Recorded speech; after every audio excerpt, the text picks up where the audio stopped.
Nə günlərdir yaşayırıq bilmirəm. Müharibələr o tərəfdən, qəzalar bu tərəfdən. Suda batanlar, adam öldürənlər, hansını deyəsən?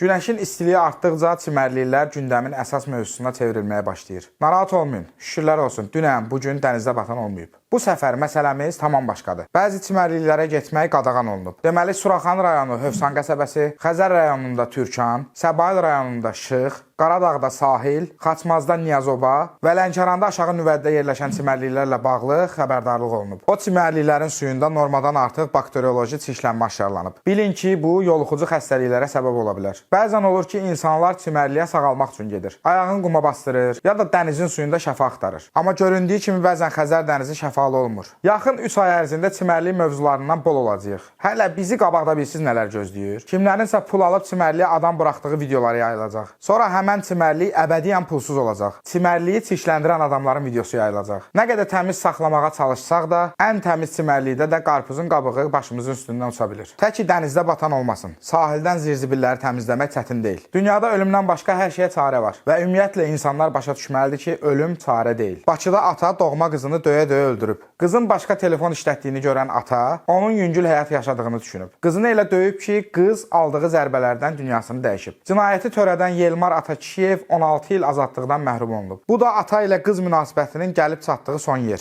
Hələ Türkiyədən bir video yayılıb. Ata azyaşlı qızını təpi ilə pləkandan atır. Dünya doludur qızına şəhzadə kimi davranan kişilərlə. Belə qansız adamları görəndə sadəcə şərh eləməyə söz qalmır. Bu xəbərdən sonra adam verişi bitirib sağollaşmaq istəyir. Amma başqa danışmalı olduğum məsələlər var. Zirzəmidə saxta ülgüc hazırlandığını bilirdiniz. Üzü təraş edən də saxtalaşdırmaq gəlib bizimkilərin ağlına. Bu antisanitar vəziyyətdə düzəldilən ülgücdən xəstəliklər yayıla bilər. Belə getsə qaydacağıq Dədə-baba üsuluna. Köpüklə ülgüc. O dövrün kişiləri heç biri xəstələnmirdi. Uzağı ülgücü qaynar suda yuyurdular, bəs eləyirdi. İndi güzaran dəyişib. Gənclərimiz də bir başqa cür olub. Tez-tez gənclərimizin internet asılılığından gileylənirik. Onların bütün günü TikTokda, Instagramda vaxt itirdiyini dilə gətirdik. Deyirik ki, o telefonu biraz kənara qoyun, gəzin, məhəllədə oynayın. Axı biz hamımız belə böyümüşük. Bu gün baxıram ki, bunlar qaynayıb qarışmağı da, oynamağı da səhv başa düşüb. Dama çıxan azyaşlı uşaqları göstərim sizə. Burada birinci günah o damın qapısını açıq qoyan adamlardadır. İkinci günah isə bu uşaqların valideynində. Telefonu kənara qoyun, oynayın dediyimiz uşaqların oynamağı budur. Bəlkə də orada TikTok videosu çəkmək üçün çıxıblar. Bu xəbərin yaxşı tərəfi ondadır ki, uşaqların başına bir iş gəlməyib və artıq məsələ həll olunub. Mən digər binalarda yaşayan adamlara səslənirəm. Arada binanın damına gedən qapıya baxın. Açıq olmadığından əmin olun. Uşaqlar üçün elə yerlər əlçatan olmamalıdır. Uşaqlardan gileylənirik, bəzən böyüklərin də hərəkətini anlamaq olmur. Bakıda piyadanı maşın vurub. Görüntüyə baxın, görün harda vurub. Bu yazıq sürücü daha harda sürsün bu maşını? O boyda yolu qaça-qaça keçmək necə bir məntiqdir? Piyada o zərbədən yerindəcə dünyasını dəyişib.